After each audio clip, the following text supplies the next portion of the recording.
Good morning, ladies and gentlemen. Welcome to Singapore International Cyber Week 2025, Securing Smart Cities. My name is Nat Ko, and I will be your MC this morning.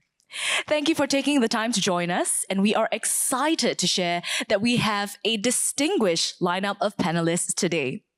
This event brings together government agencies, industry leaders, and cybersecurity experts to discuss and address the challenges in securing smart cities. Our focus this year is on the cyber-physical risks, management for autonomous mobile robots, humanoids, and autonomous vehicles. We will explore how these risks impact our cities and how governments and industry leaders can collaborate to tackle these issues effectively, balancing usability, cost, and security. To begin the session, it gives me great pleasure to invite Mr. Sim Fongzi to the stage to deliver his opening address. Mr. Sim is the Deputy Secretary, Smart Nation Digital Government in the Ministry of Digital Development and Information. Mr. Sim currently leads the digital transformation of Singapore's government, economy, and society, improving transport, urban living, government services, and businesses. Mr. Sim, please.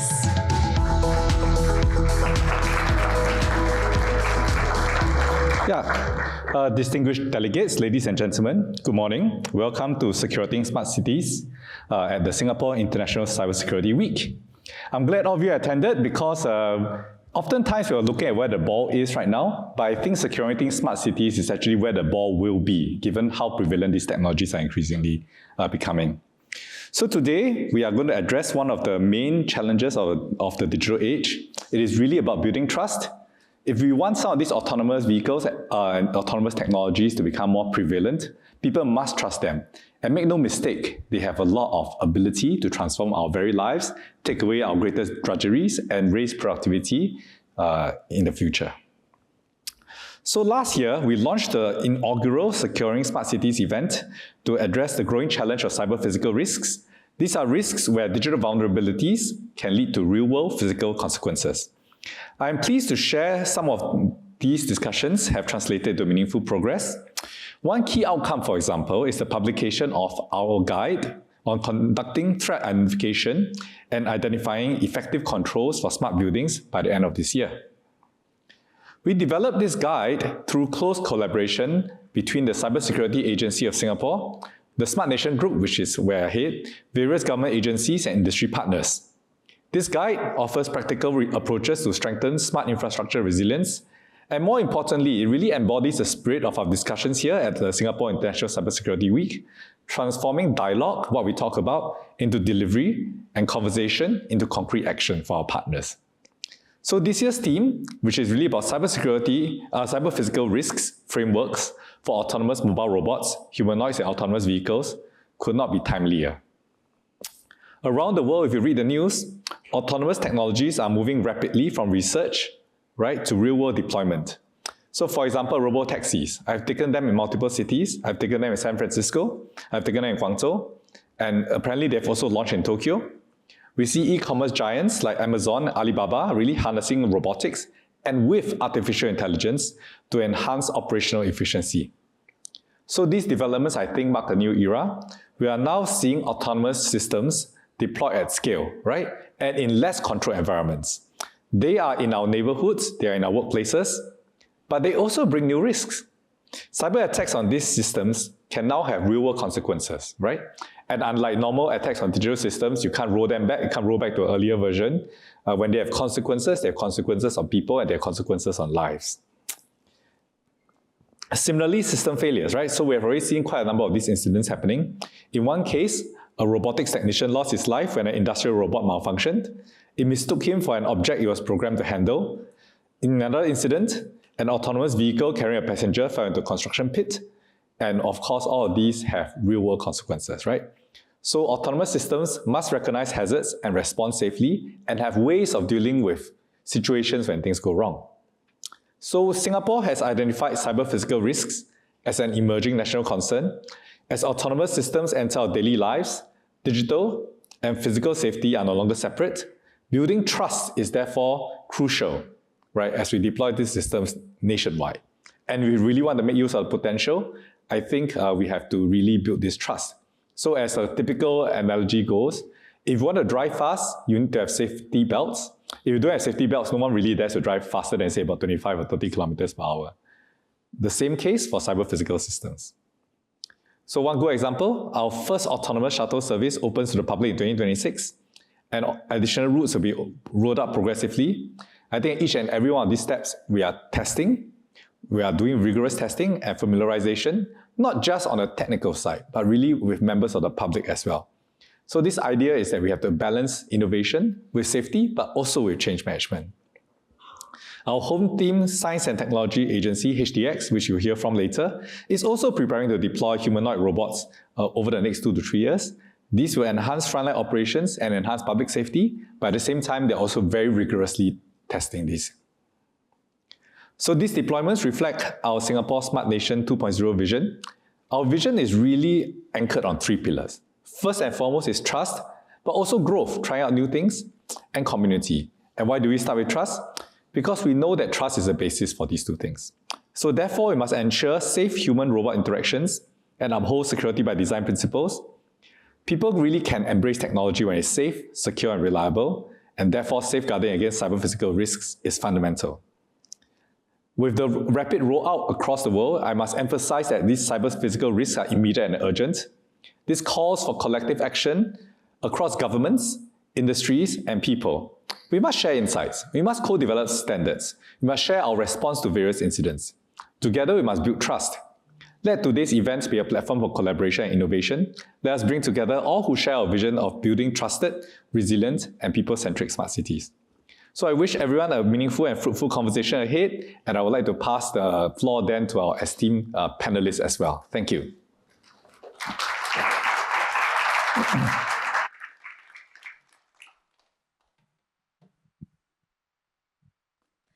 Thank you very much, Mr. Sim, for your opening remarks. And right now, we will move on to a series of presentations that we will further explore the need to bridge innovation, security, and safety through standardized cyber-physical risk management for autonomous mobile robots, humanoids, and autonomous vehicles in smart cities. To begin, may I invite Mr. Chan Sun to the stage to deliver his presentation. Mr. Chan Sun is the Chief Executive of Home Team Science and Technology Agency, or HTX, and concurrently the Deputy Secretary Development in the Ministry of Home Affairs, or MHA. In a career spanning more than 20 years in MHA, Chan Sun has held key appointments in engineering, operational, and leadership positions. He has led strategic planning and long-term development efforts, as well as delivered mission-critical capabilities for the home team. Mr. Chan Sun, please.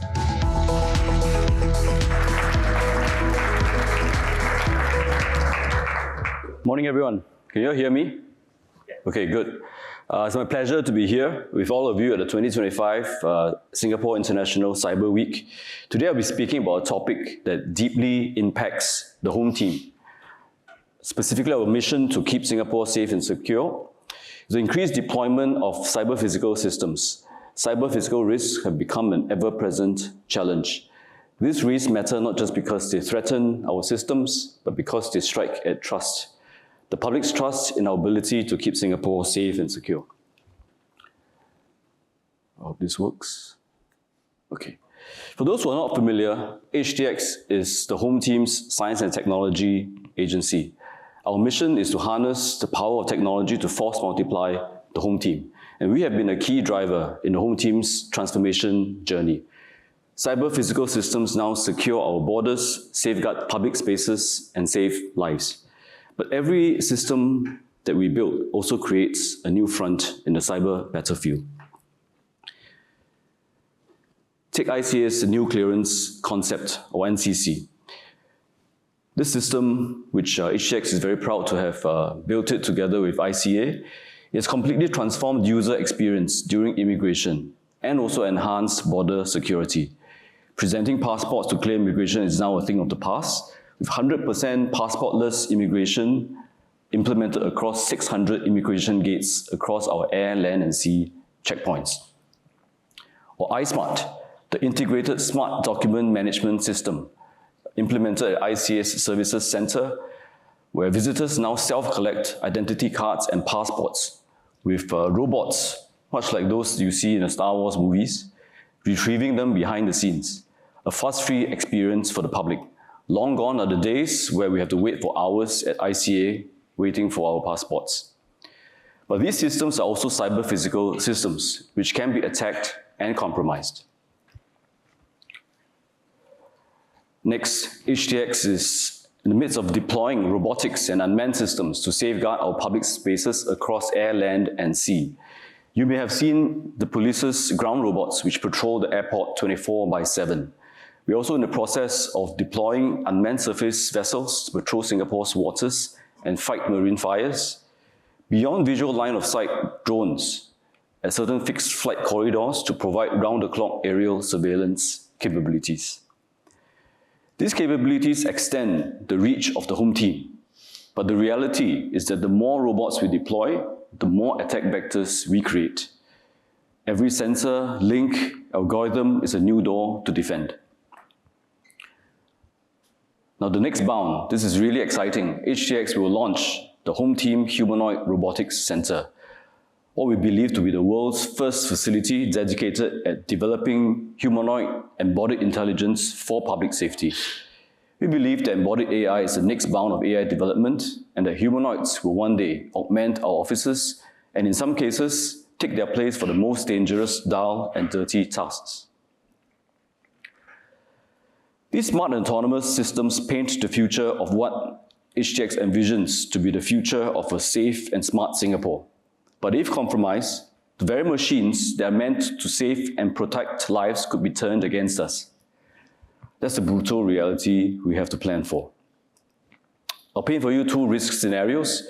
Imagine the iSmart system that I talked about in ICS Services Center being compromised. It isn't completely shut down, but quietly subverted.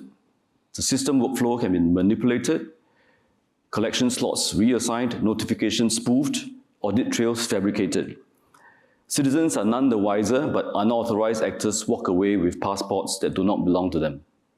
The result could be months of identity theft and abuse, which leads to an erosion of public trust, the kind that is hard to detect and even harder to repair. Imagine also if our patrol robots are hijacked, not to wave or dance, but to maybe run into people, or worse, coordinate a swarm attack. Imagine 10 robots converging in Changi Airport's departure hall during peak hours, spreading chaos and paralysis. Science fiction? Maybe not. Against this backdrop, three particular areas of concern matter most to us.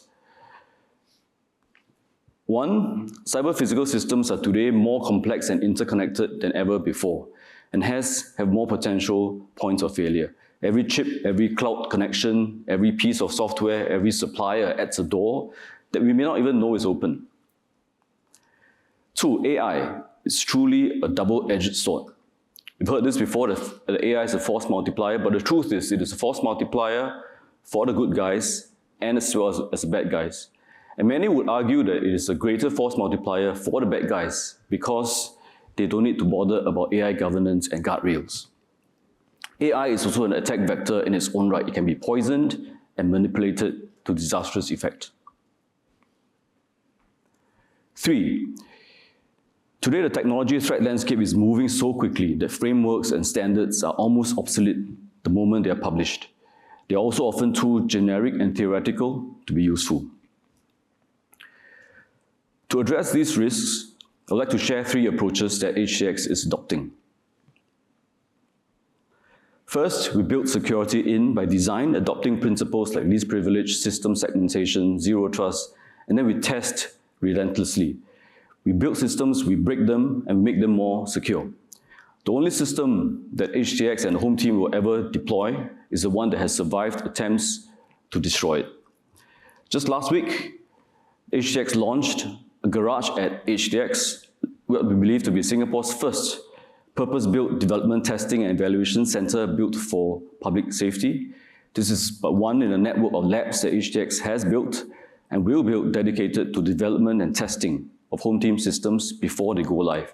As shared earlier, H2RC will be launched next year in 2026, specifically for the development and testing of humanoid robots. Next, to address the risk of AI, our approach is not to run slower or to avoid it, but to go faster. Many of you may have heard of this joke that if you are with a friend in the forest and chased by a bear, what do you have to do to survive? You don't need to outrun the bear, you just need to outrun your friend. In our case, we have to outrun or try to outrun the bad guys. It is with this view that HTX launched our AI movement more than a year ago. We understand that in order to understand AI, we have to build deep capabilities to understand how it works and to build real solutions. We have therefore invested heavily in setting the foundations of our AI future and are progressively already rolling out AI solutions for the home team. One example is RCOP, recently deployed at police stations to aid members of public in lodging police reports. So we will press on with our AI, not in a foolhardy manner, but with robust testing and agility, evolving our governance frameworks as we do so. We have recently operationalized version 1.0 of the Home Team AI Governance Playbook. There's a living document that we will update regularly. Approach number 3, even as we anchor ourselves to global standards, we need to extend and adapt them for home team operations because robots, drones, humanoids don't fit neatly into existing models and frameworks. To this end, HTX is developing a risk management framework for robotics and drones, driven from a ConOps perspective. Our home team departments are engaged from the beginning of the development to ensure that the framework is targeted to their needs and fit for purpose. So ladies and gentlemen, there is a lot to do. We don't profess to have all the answers or know very clearly the way forward, as it is uncertain. So we need all the help that we can get. It's going to take a collaborative effort from all parts of the ecosystem, government, industry, academia, the entire cyber community. So this is my call to action for everyone here. Please join us at the 2026 Millipol TechX Summit. It's an event co-organized by HTX and our partners from the Ministry of Interior of France. It's taking place right here, next year, April 28th to 30th, 2026. We're expecting a larger turnout than the inaugural edition we held last year, which saw more than 12,000 visitors from 75 countries. This event aims to bring together people from the various parts of the public safety community to discuss the latest innovations, strategies, and challenges in how science and technology plays a critical role in global public safety and security. And here's a big bold step we are taking to secure our cyber-physical systems. For the first time ever, DEF-CON is coming to Singapore as part of MTX 2026. This is not a gimmick or a sideshow, this is the real thing. We will aim to bring the unique DEF-CON experience to Singapore, and our aim is to open up home team systems, our robots, our humanoids, to the cyber security community. So here's my invitation to the entire community: come break our systems. If you can bring them down, good. We'll learn and be stronger for it. So let me conclude. Cyber physical risks are increasing and will not go away, but neither will we. Singapore and the home team will lean into this fight, not by hiding our systems, but by testing them, breaking them, and making them stronger. So we believe in that mission. Come stand by us and help us build a safer future together. Thank you. Thank you, Mr. Chan-san. Next, please join me in welcoming Mr. Ken Chan to the stage. Mr. Ken Chan is the Vice President, Business Development at Movita Private Limited, an autonomous driving technology company with a mission to make people and goods mobility safe, inclusive, and accessible through technologies. In his current role, Ken is responsible for leading Movita's expansion into new markets and leads the business development team, which is responsible for formulating go-to-market strategies, establishing strategic partnerships, and working hand-in-hand with Movita's partners as they prepare to deploy and scale autonomous vehicles across their operations. Mr. Ken Chan, please.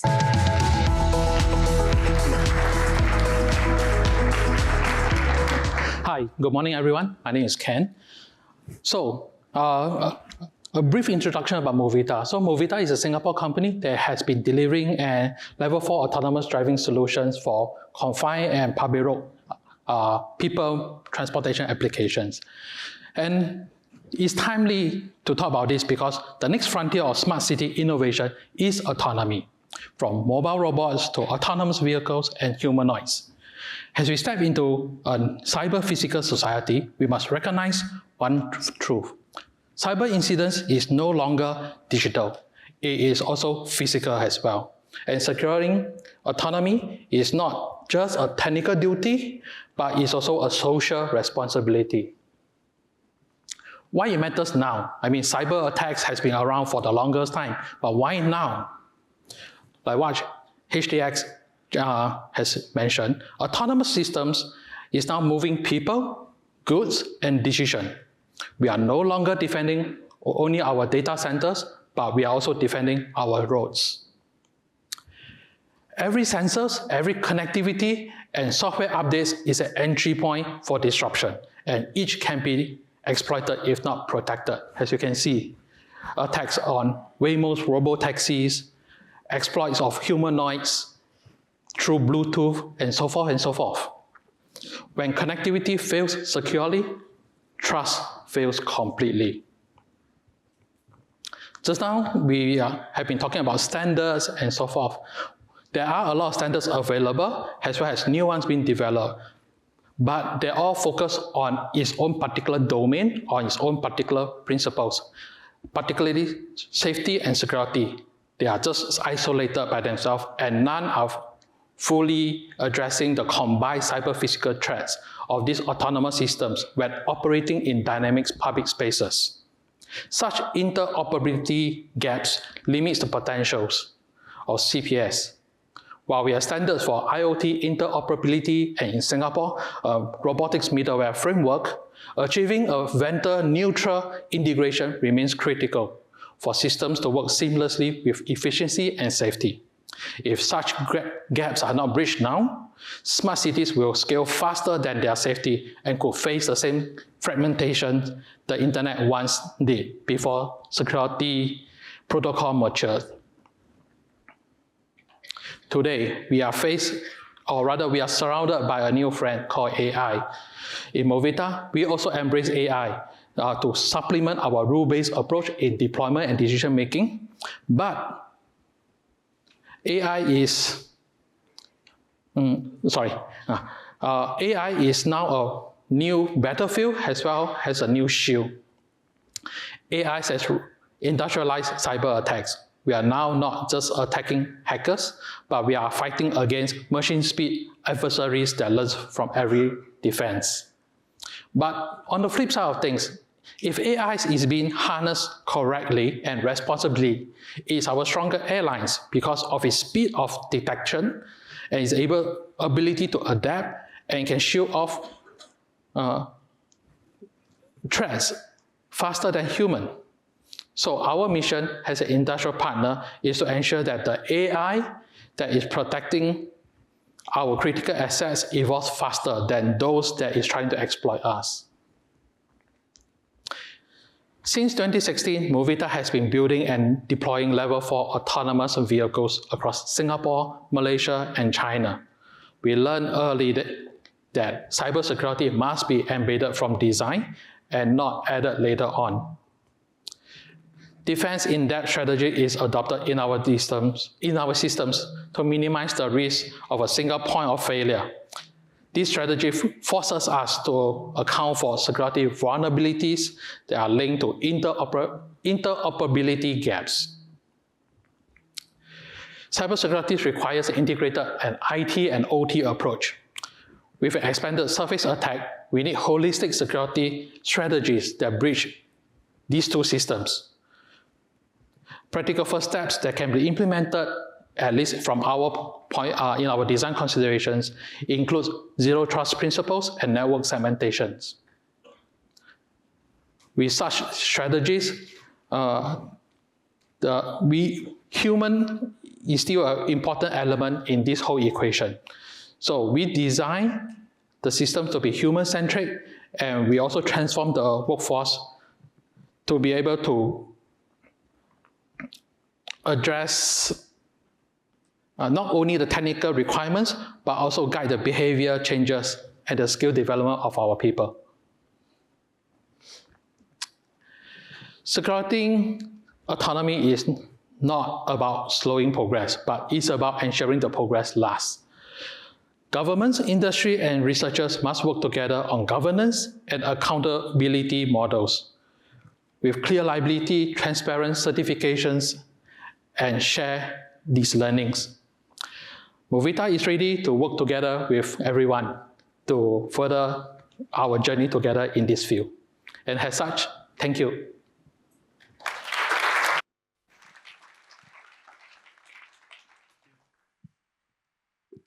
Thank you, Mr. Ken Chan.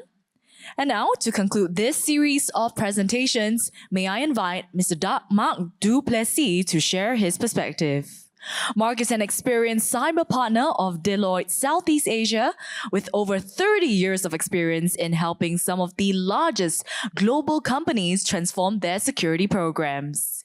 He has worked across multiple industries, including energy, utilities, public sector, and financial services.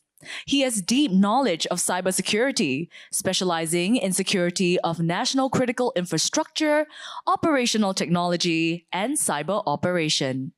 Mr. Duplessis, please. Thank you. 1 second. Pressure. Going last is always terrible. Good morning. Good morning, distinguished guests, friends, people I haven't seen for a while. Good morning, ladies and gentlemen. Good morning, AI overlords and AI companions. You see, I just want to make sure that that day when AI takes over, I'll be safe because they like me. My name is Mark Duplessis. I've been in IT for 30-something years, doing OT security for 20 years. And that's my special field. I have an interest in space security, music, and AI. The title is long and drawn out, I'm afraid. How lessons from OT can inform us when securing AMRs, AVs, and humanoid robots. But the topic is fascinating. So I grew up in the 80s. I'm a kid born in 1970. I'm old. I grew up and I saw this. And this is the future that we were promised, thanks to Ridley Scott, James Cameron, Paul Verhoeven. Thank you very much. With this kind of scary future, perhaps my title should better be this: Lions and Tigers and Bears, oh my. If any of you have watched The Wizard of Oz, you would have seen Dorothy and her friends want to sing this song. They're standing at the edge of the scary forest. And this is perhaps where we are. We're standing at the edge of the scary forest. We need to go through, we want to go through, but there's so many questions. We have to walk this path. Will we find lions, tigers, and bears, oh my? Or will we navigate it successfully and meet the Wizard of Oz? Will we go from that? And how do we get from that to this? It's nice, right? I really like that. Again, Gemini, thank you, Gemini, for everything. Thank you. Well, this is where the industry comes in. Partnership across industry. Us, that's our job as government, regulators, advisors, and practitioners in this room. We can all make this happen together. We don't know all the answers. Let's be really, really clear, but we can help. And this is where companies like Deloitte and advisors like myself come in. That's our job, to provide that advice. So let me take you through a typical example of what's going to happen. Number one, some really smart person comes up with a great idea. They string together a bunch of stuff and to make it work, and let's give them credit that they're building cybersecurity on day one, so congratulations. They get a POC and get it funded. Congrats, you're a gajillionaire with a SPAC. You've done really well. More importantly, you have a teleportation device. I've been promised this for years. Star Trek promised me this, and Marty McFly promised me flying cars in 2015, none of which have happened. The government, regulators, public come to us and say, prove to us this is secure. The manufacturer goes, I don't really know how to do this, so they call us. They say, hey, advisor, make this happen. So what do? We panic. We are advisors who know nothing about teleportation. So we try to look for standards, because everybody loves standards. Yes, they're standards. Is there anything similar out there? Is there an expert? Can I call in an American guy or a French guy or an Israeli guy who's an expert on teleportation? The answer is likely no. So I start thinking the basics. How can we use what we know to take apart this brand new system that's been built and perhaps secure the elements that make it happen? And we try to find that. So going to standards, there are three groups that apply as we go through this: automotive, MR, humanoids. Automotive is probably the most mature, and I'll touch on one in particular, ISO 21434 and UN R155. Very good around security, fantastic, but automotive. We mentioned these earlier. They do have cybersecurity. They do have how you're supposed to handle threats all built in. That's very good. And you'll see 15118, which is vehicle to grid, another part of what I like to do. AMR is about industrial robots. Those are particularly the standards that you have, so a lot of safety. And then humanoids, well, the only thing I could find is personal care. Make sure the thing doesn't turn and whack you in the face, et cetera, et cetera. There's some really tight standards around that, all underpinned by AI, and you'll see that a recurring theme. It was mentioned earlier by my colleagues. It is a massive recurring theme. So now we break it down. If we can't find standards, what do? We go look for the basics. And in my world, that means OT. Why? Because they are key. They have the same similarities. They are autonomous systems. All of these are systems that can operate independently. They are deterministic and resilient. They have the same input-output, time-critical, physical security elements. And because of that, we know how it operates. We can test that software. They intersect our physical world. These systems work in our world. They touch everything that we do. So in OT, that's pumps, robotic arms, big switchgear, cranes, high voltage, bottling, and yes, robotic arms and AMRs. Therefore, physical safety design is a key principle of that. It's a good source of data. It sends back, which is a difference to where we're moving to. Where we're moving to is always on. But in the old days, we sent data back, did some machine learning, and optimized what was running for 20 years through changes, normally with a human in the loop. And then finally, and this has been mentioned previously, massive, massive complex supply chains. Multiple manufacturers, usually global, and when we want access, they want access in, we limit the access because we want control. Okay, with that in place, what are the differences? And these are big. This is where we need to focus. Okay, personal data.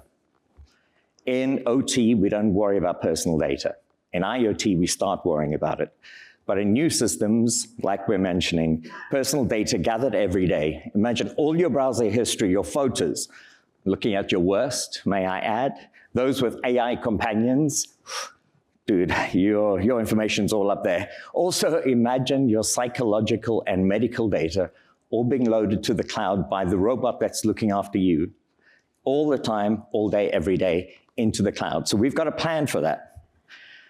Secondly, personal space. These things are going to operate inside of our personal space. They're going to carry me when I have a knee injury from powerlifting. They're going to carry my loved ones. They're going to carry my wife, my mother-in-law. They're going to take care of them. And they're going to intersect where we are. We don't want a DDoS attack to happen while they're trying to hold us or look after us or care for us or transport our loved ones.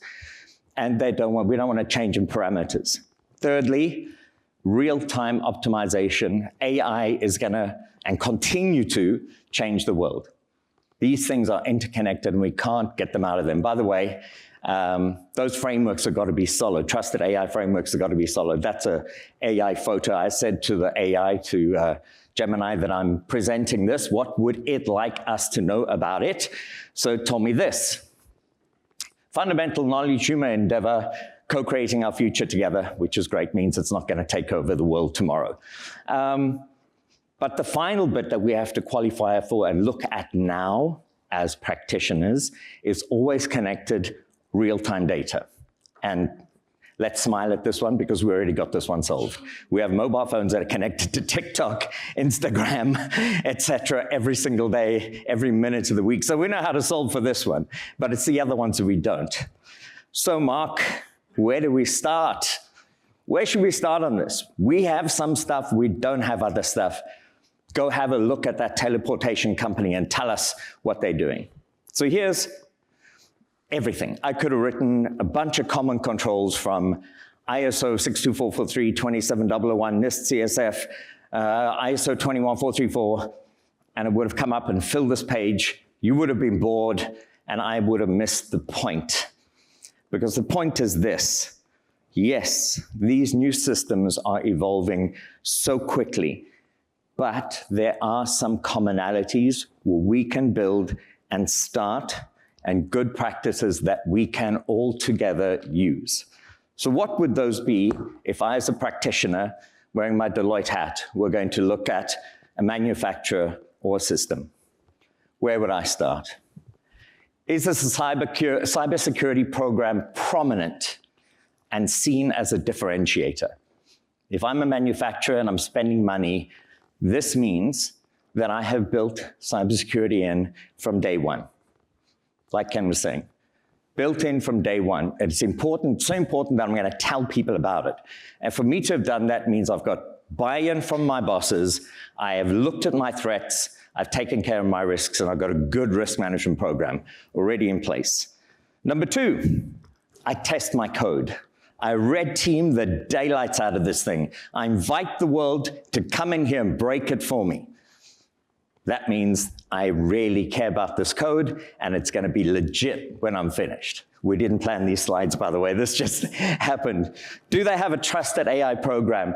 Have they got that framework? Are they living it every day? And is it going to evolve as AI evolves? And then finally, do they hold their supply chain? Does this company created the teleportation device hold their supply chain to an equal or higher standard of cyber management?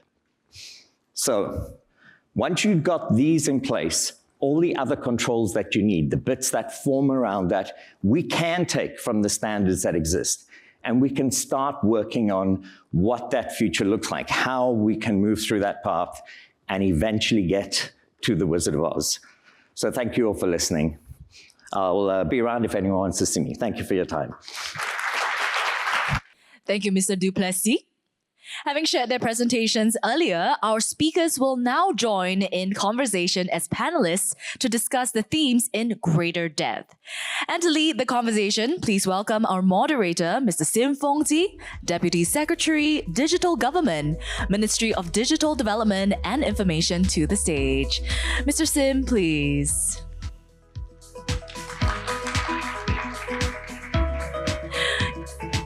We are also pleased to once again welcome our panelists, Mr. Mark Duplessis, Cyber Partner, Deloitte Southeast Asia, Mr. Chan San, Chief Executive, Home Team Science and Technology Agency, HTX, and Deputy Secretary Development, Ministry of Home Affairs, Singapore, and Mr. Ken Chan, Vice President, Movita.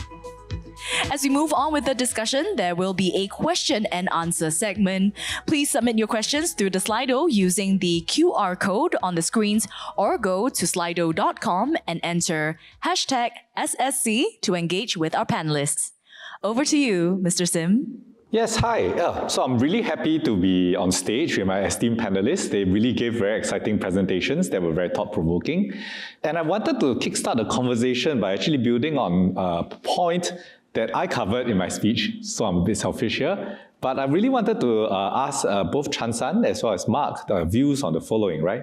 So on the HTX front, you are accelerating innovation across a wide range of autonomous technologies. And of course, you're trying to balance safety and trust while you're at it.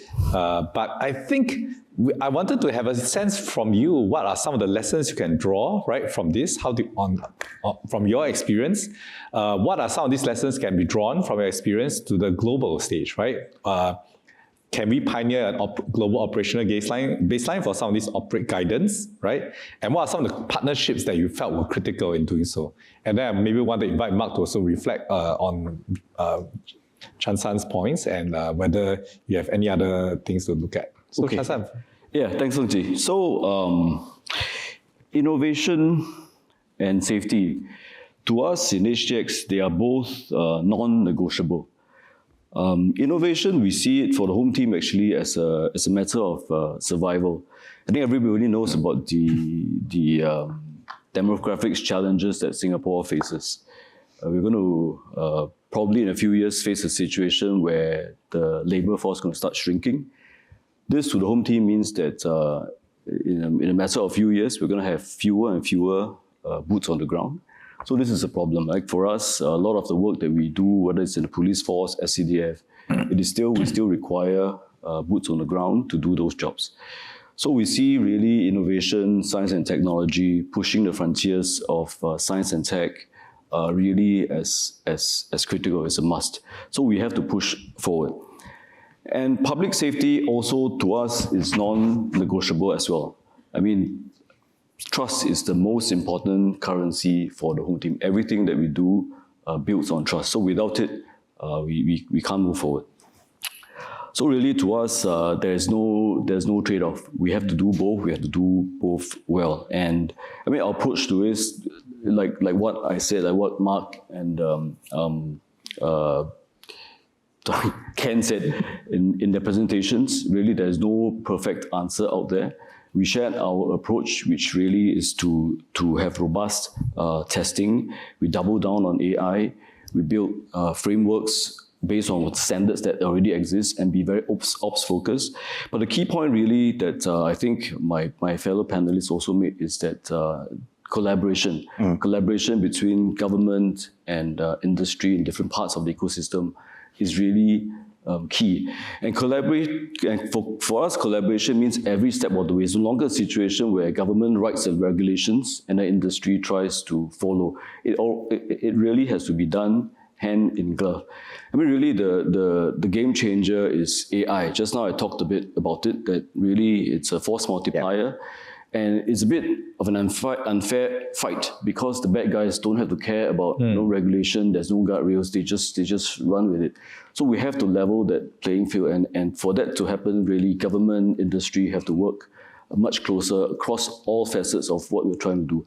And I think it's like what Minister Shanmugam said yesterday, right? To level the playing field, really sharing of information is critical, even areas of sensitive threat intelligence. The government now is prepared to share with critical infrastructure operators. So really, I think that is the key for us. Mark? 100% agree. 100% agree. It has to be both together. And it can both happen together. So innovation and public trust. I'll also say that to the point of the adoption of this, which is, I suppose, the key. The key is, okay, I've made something, we've done something, we've created a robot police force, for example. But public trust then is alongside adoption. The public must want to adopt this. If we're going to take this beyond the police force, but look at the more commercial side of this, for example, humanoid robots, they've started making them more attractive, started looking more like people as opposed to, what Boston Robotics was doing a while ago. And I think that, to add on to the first point, the main element is the public must adopt it. And if we innovate enough and we protect it enough, there's going to be like a frictionless adoption if it looks closer to what we were. Yeah, so I wanted to build a bit on that and maybe draw Ken into the conversation as well, right? Because no matter what we try to do to balance innovation and safety, things can and really will go wrong, right? Yes. And when things go wrong, you start asking about accountability. How do you spread this? And we know digital systems are deeply interconnected systems. How do you think we should draw the lines? And how should we think about accountability and governance? In such a situation, especially you have a live deployment going on. Yes, so we'd like to see your views on this. So, first thing first, when an incident happens, we must stop the finger pointing activity first.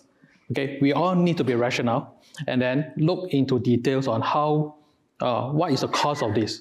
Now, I guess what is needed, right, is when we come to do an investigation, sometimes we really need to know who is at fault and what kind of data is needed to present and to showcase and to investigate on.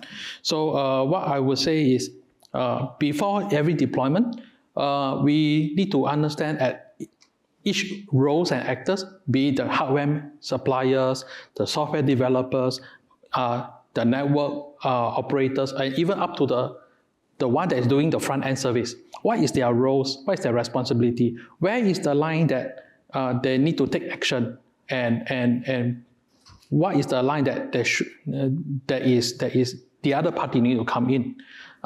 Just like I mentioned about finger pointing. Why not the immediate finger pointing, but rather I will look at it as even after we have, maybe I take a step back. After we have defined all the responsibility, the demarcation, we must also all come together and recognize that after all the things that we have done, there is still a residual risk. And this residual risk must be borne by all parties. So in a way, it must be a collective accountability of this risk. When things happen, we don't finger point first, saying which party is at fault, but instead, let's bear this collectively, and as we investigate deeper, understand what is the root cause, and then define who is the main culprit to answer for it. Yeah. So maybe if I can add on to Ken's point. So I agree that when things go wrong, especially in a crisis, imagine the risk scenarios I explained, I briefly talked about just now in my presentation. So I agree with Ken that when crises like this happen, finger pointing really does not help. And to us in the home team, it is very clear. The members of public trust and expect us to do our job, to provide the safety and security for the country. So to us, it's very clear when something happens, the buck stops with us. We take accountability. Yeah. Because how we think about this is while you are testing the system, building the system, you test as much as you can, you identify the risks. But once the residual risks are identified, somebody has to accept those risks. And it has to be the user, the operator, whoever is putting it out there in the public space. And once those risks are accepted and bad things happen, we have to take accountability and responsibility. All the fact-finding investigations can happen afterward, but during the crisis, the home team, in this case, we have to take accountability. Yeah, maybe we can see Mark's views as well, right? Because just to push apart a little bit further, because if you look quickly at the Q&A, this is the number one most popular topic right now. There are at least 4 or 5 different questions that we are seeing from the Slido here, right?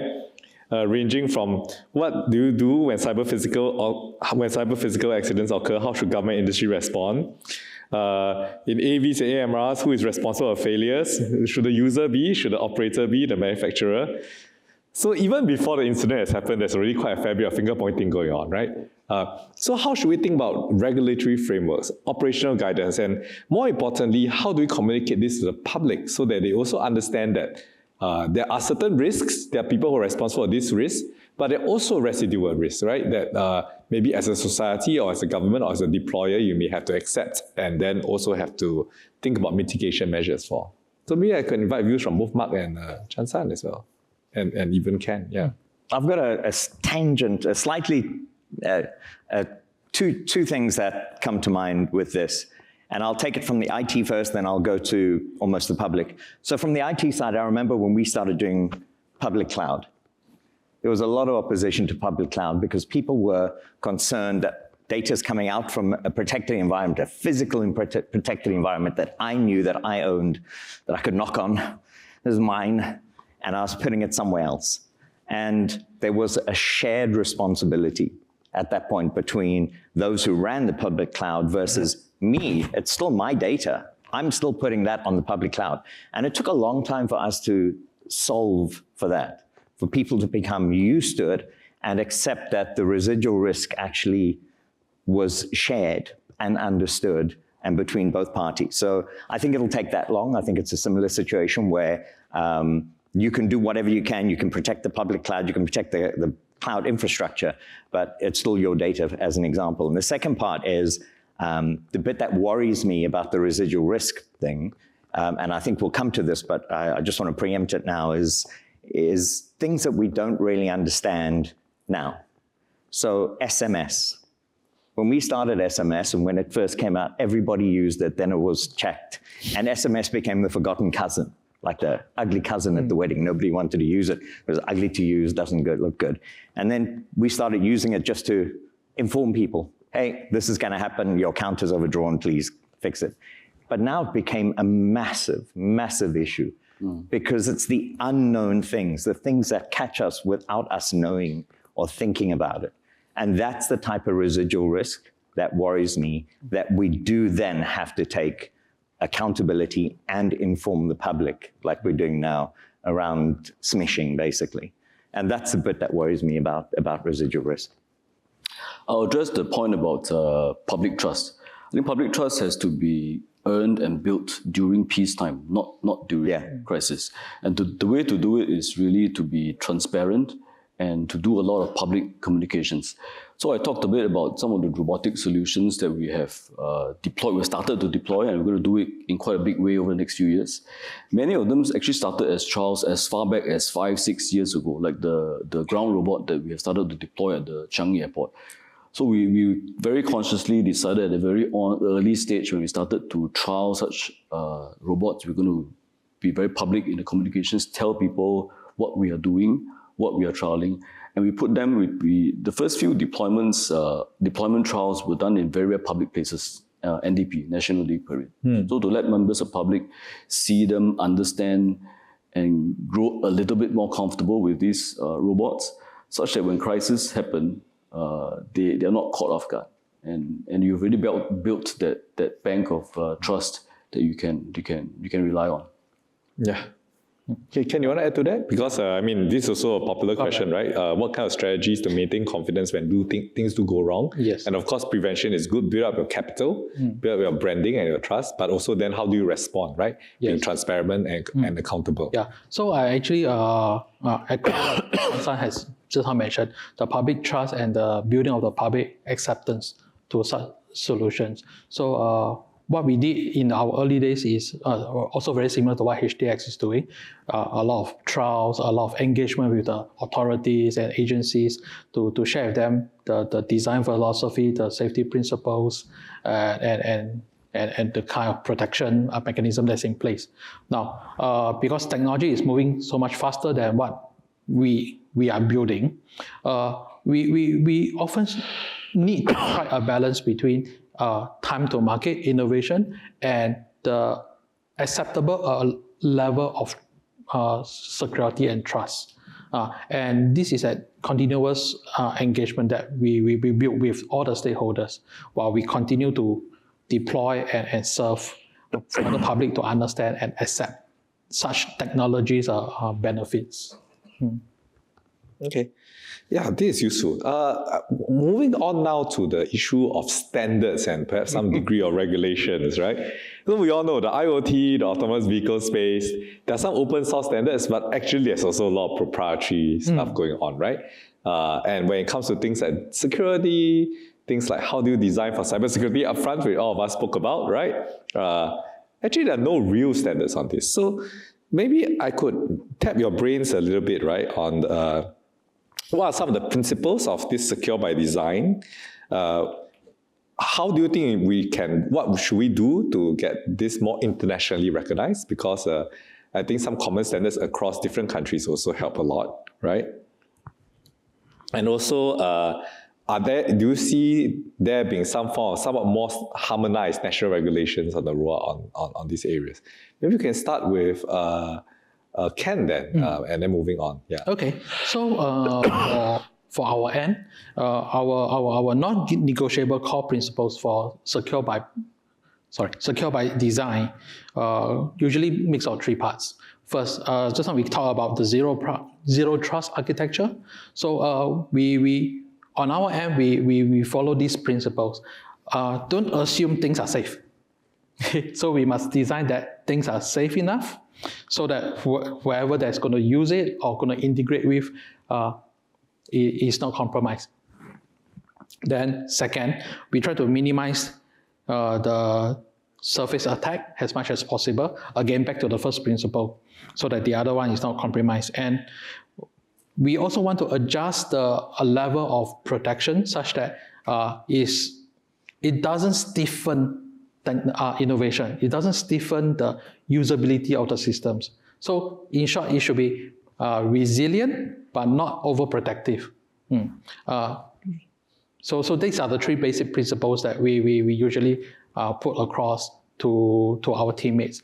In short, we can't prevent every cyber attack, but we must make sure that the attack is, or rather the hacker, going to spend so much effort that, okay, I'm going to give up on you, that kind of thing.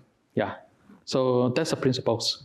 On the part about the standards, just how I mentioned, currently a lot of standards is still very focused on its own domain. Safety standards only focus on safety for vehicles, for robots, and etc., etc. Same thing for cyber. What we hope in the even for AI, it has its own AI standards, but it's again very generic.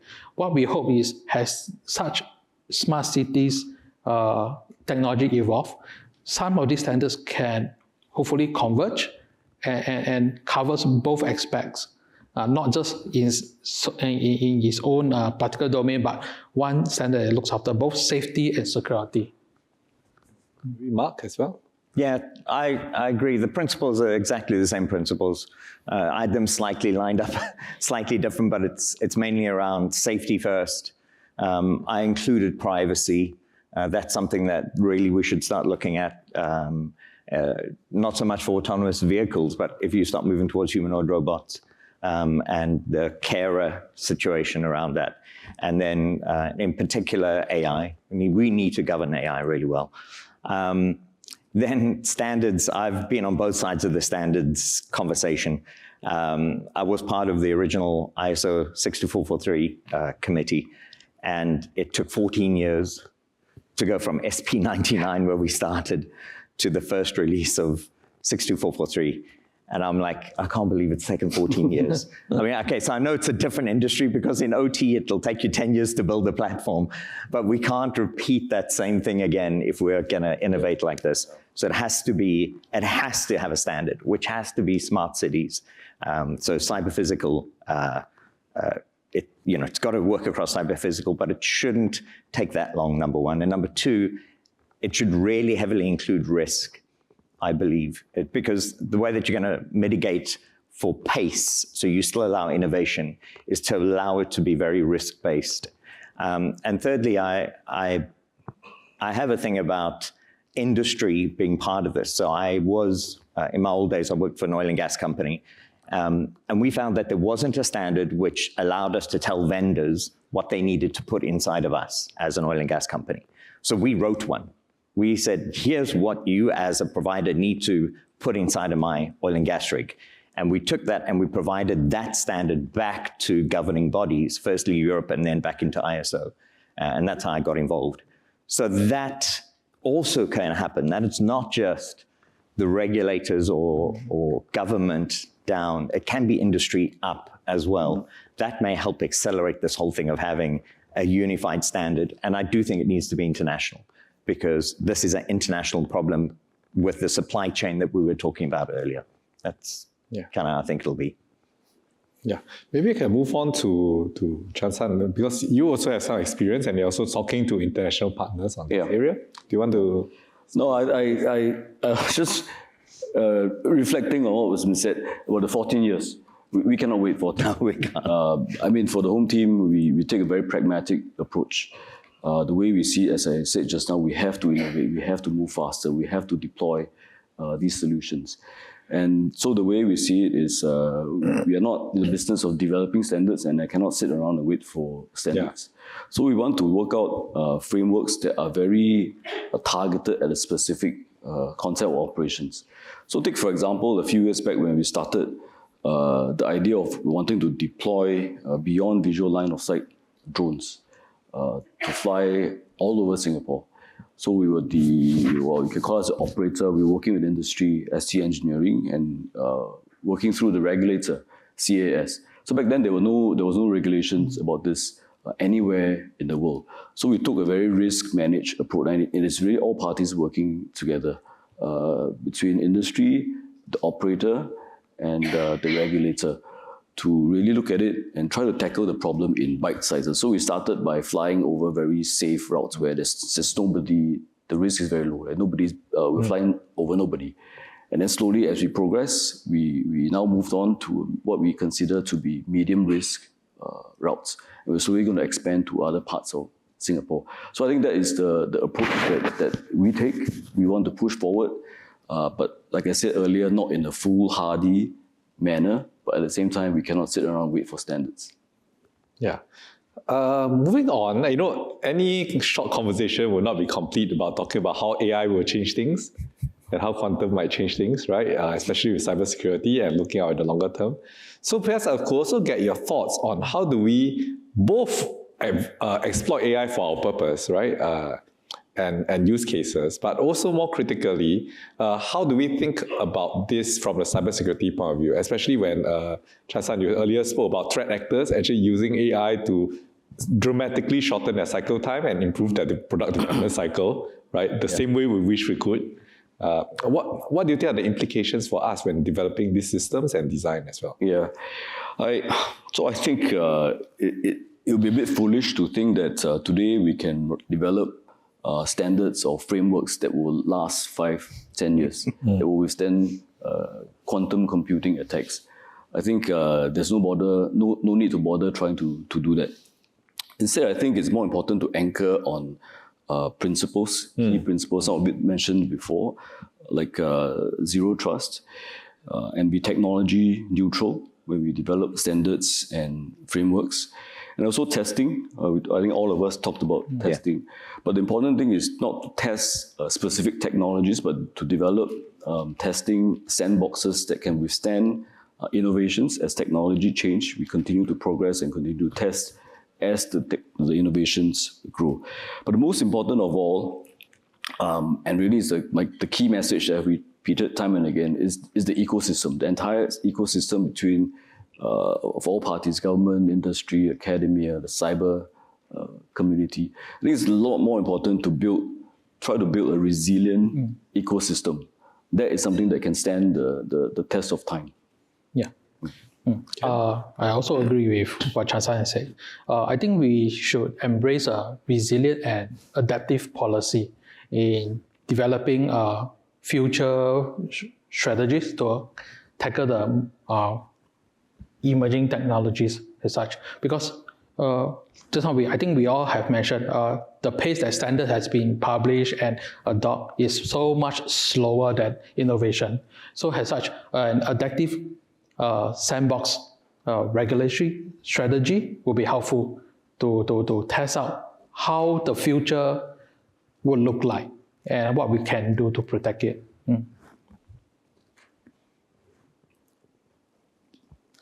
Yeah. So, Mark, do you want to add to that, or should we just move on to the audience? Move on to next, because you look like you got a lot of questions. Yeah, I'm looking at this, right? We have a lot of questions from the audience. Here we go. Yeah, here we go, right? Okay. Let's start from perhaps let's start from the issue of cascading risks, right? There's one.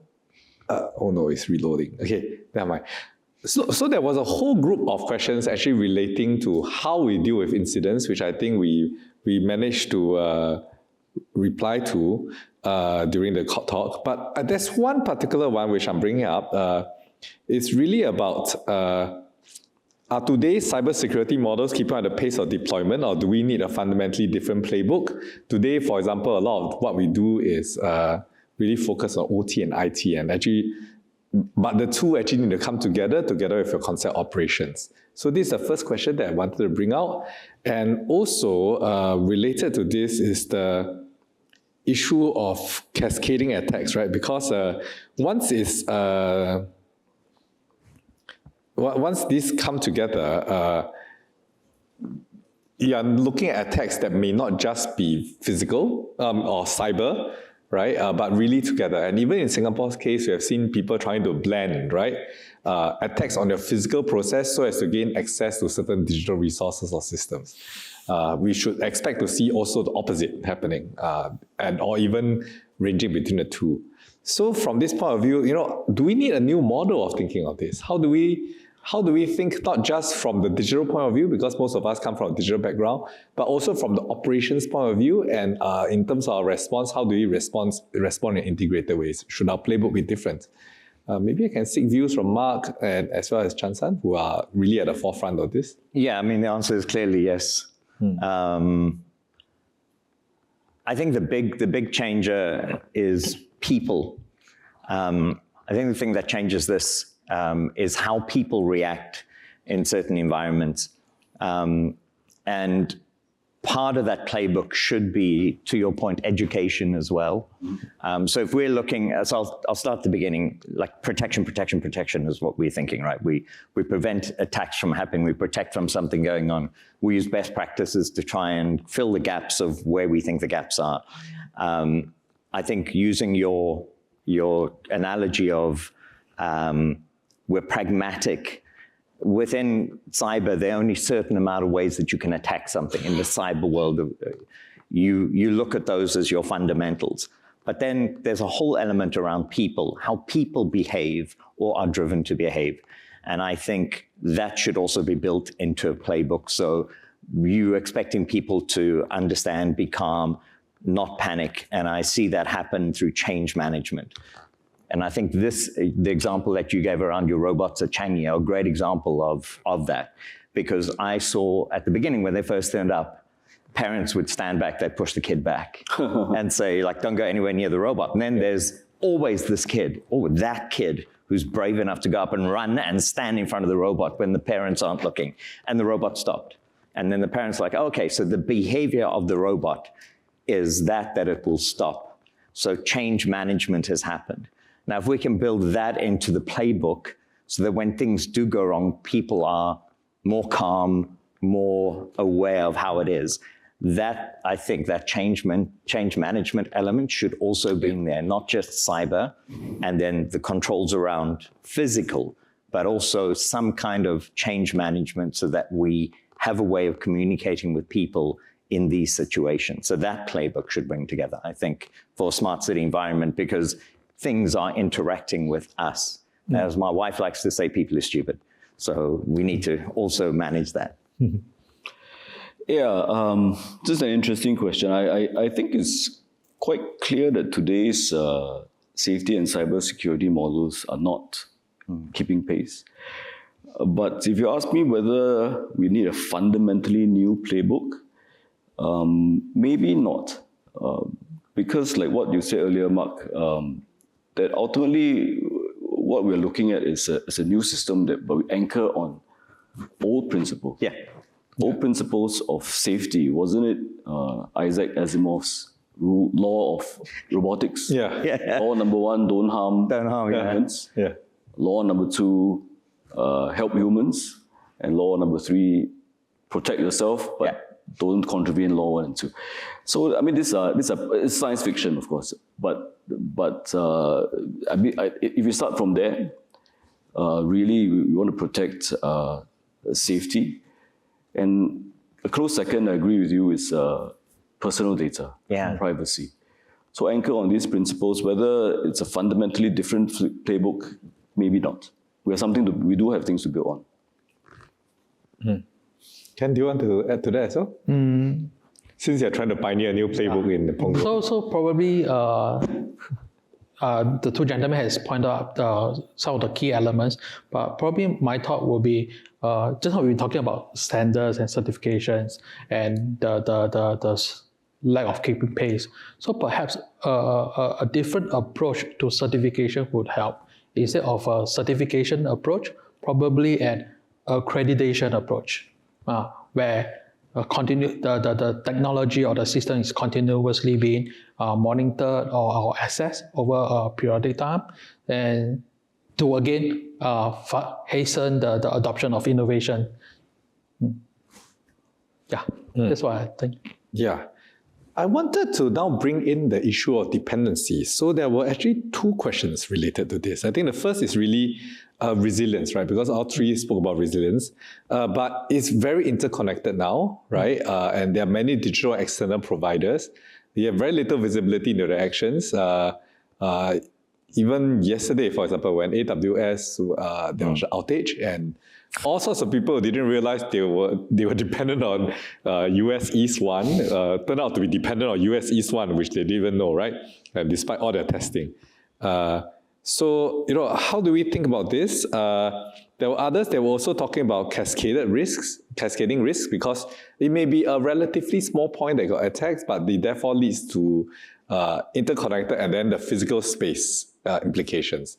So how do we think about cascading risk? What are some of the frameworks for testing, especially when there are also implications in the physical space, when most of our testing tends to be around interconnections, maybe software package reliance. This is the sort of testing we do. But in the cyber-physical space, this testing is much more complicated. So how do we think about these issues?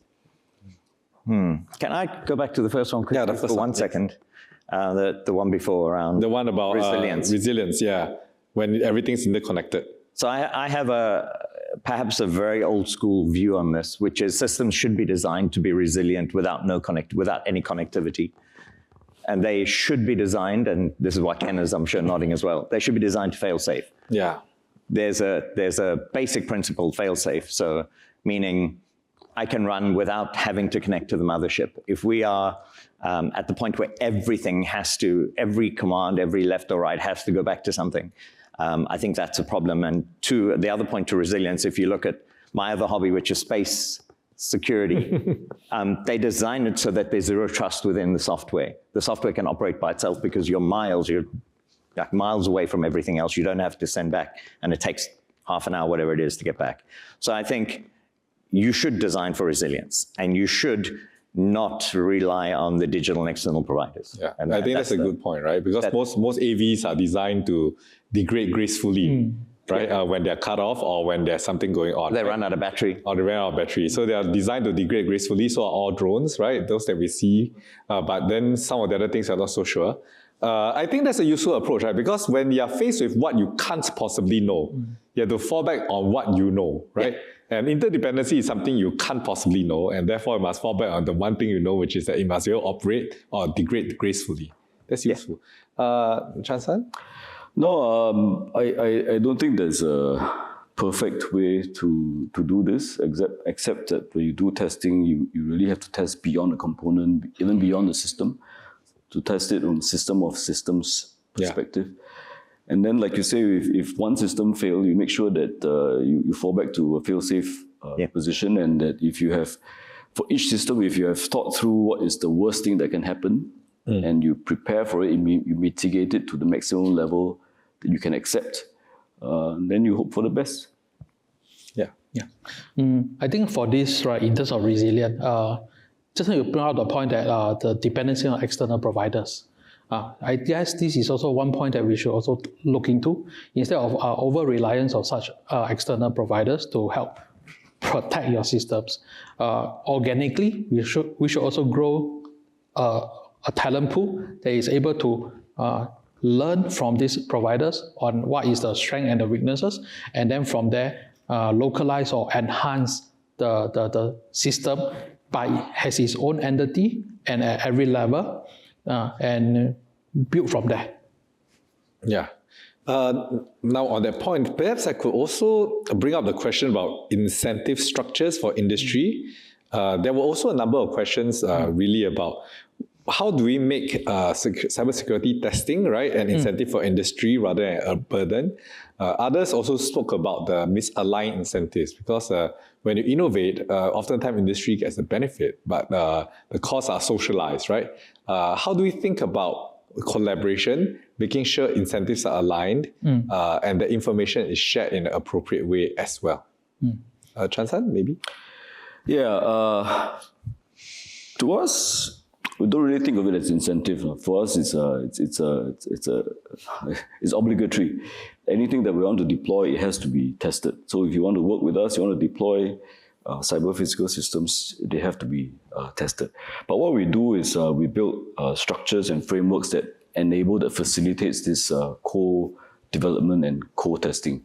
Whether it's a lab facilities I talked about, whether it's the event, DEF CON, for example, they were bringing to Singapore, because it's a very rich environment and culture where suppliers, government, just cyber security, ethical hacking community just coming together and figuring out how to break things in a controlled environment, and all that with the purpose of making the systems better. So that's what we are trying to do, trying to bring into Singapore. And again, my call to everyone to come join us. Mark, you anything to add to that? I've got 2 points here because this question fires me up. Two parts, and the first one goes back to my industry days. I was sitting in a room when we were creating that ISO standard, the company version of that, and we had a bunch of suppliers coming to say, so you want me to add cybersecurity into my OT system now? How much extra are you guys going to pay me? And my boss's reply was, how much are you going to pay me for not having built this in 20 years ago? And that is the truth of what it should be. You can't get away from it. We are operating in a world where cyber is built into everything that we do. End of story. And testing should be part of that. Secondly, if I am, again, a public adopter of a thing, anything, vacuum cleaner, whatever, and I know that it hasn't been tested, or there's no stamp, or there's no approved stamp on it from the government, I'm never going to adopt that. Part of adoption from a public side is, hey, this has been tested as well as it can by good people in the industry. I have a confidence that this should work properly. And I think that's the incentive as opposed to financial incentive. Yeah. That's very useful. Maybe I could also spend a bit of time there was a question in particular about some of the failures, because we spoke a lot about what we should be doing, but I think what the audience might also want to hear a bit about what are some of the failures that we had to learn from and learn the hard way, right, while doing this. So maybe I can ask views from Ken and Chan-san on this. Well, in terms of failure, at the initial days when we were developing our software, we did a lot of, we purposely designed the system to fail. Our reason being is everyone is designing things to work. And on our case, our competitors, some of them uses open source. So with open source and the internet, everyone can actually develop and deploy AV in a very quick way, but no one addresses on how reliable are these solution or this piece of code is.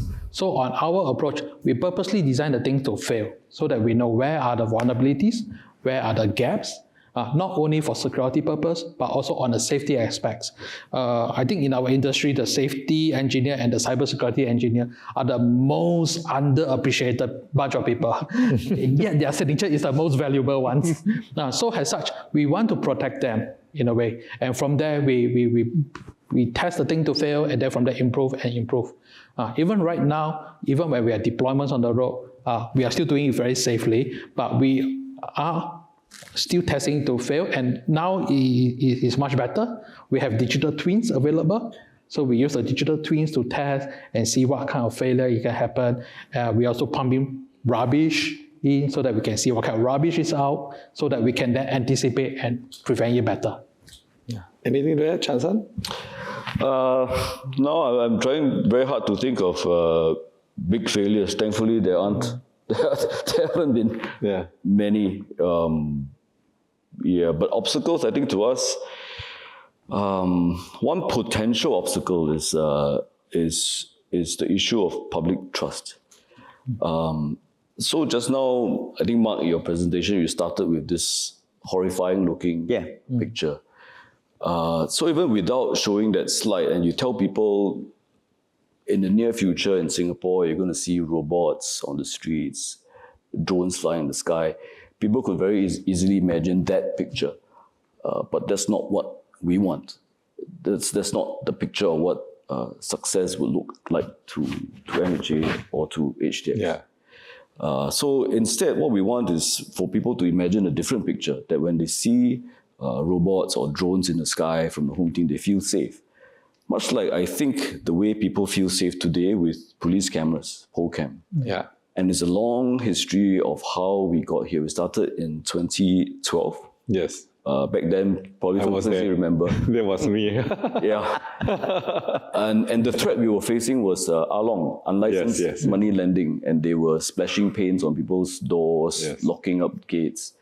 So the solution was we rolled out these cameras that could have easily been taken the wrong way because we were putting cameras everywhere, HDB blocks.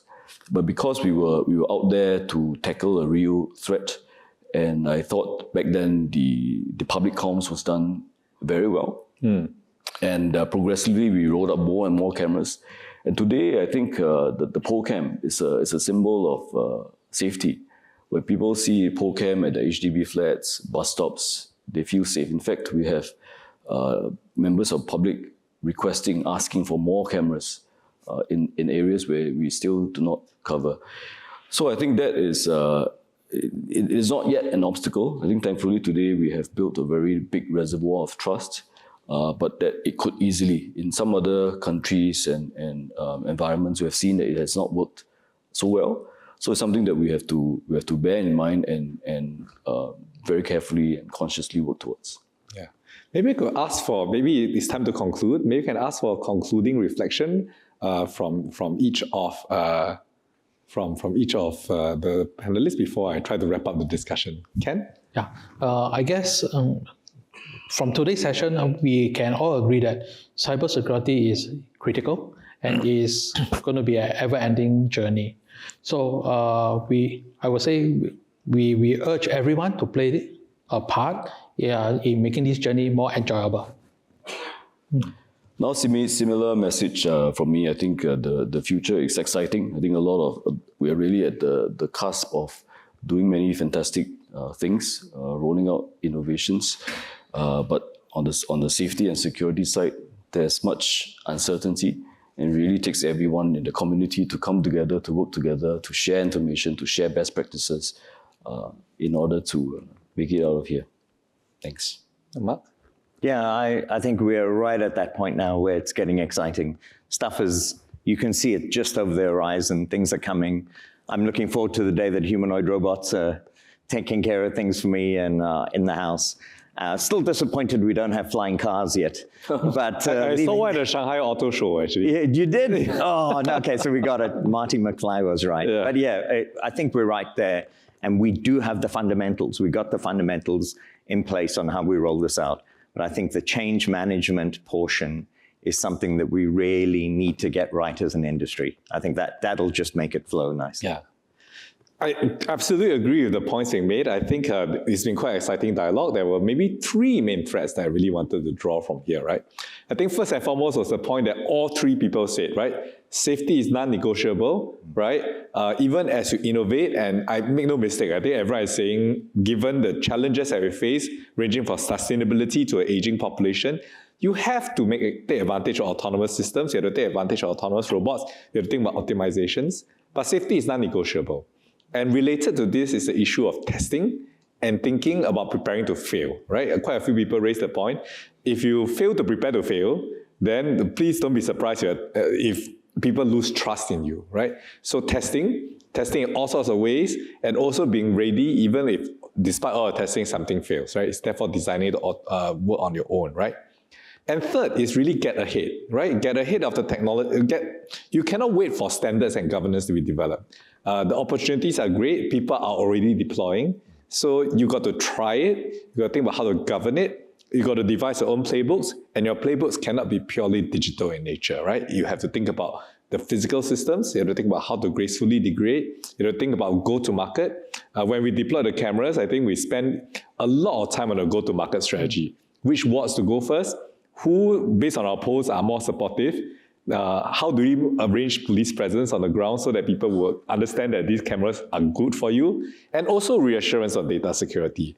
So bringing together the cyber, the physical, data protection, I think is absolutely critical when we actually want to deploy some of these systems.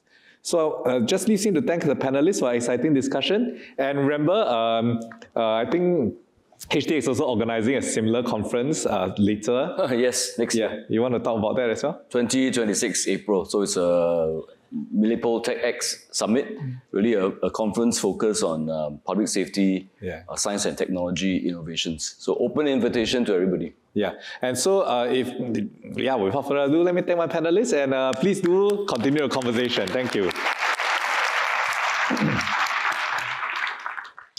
There we go.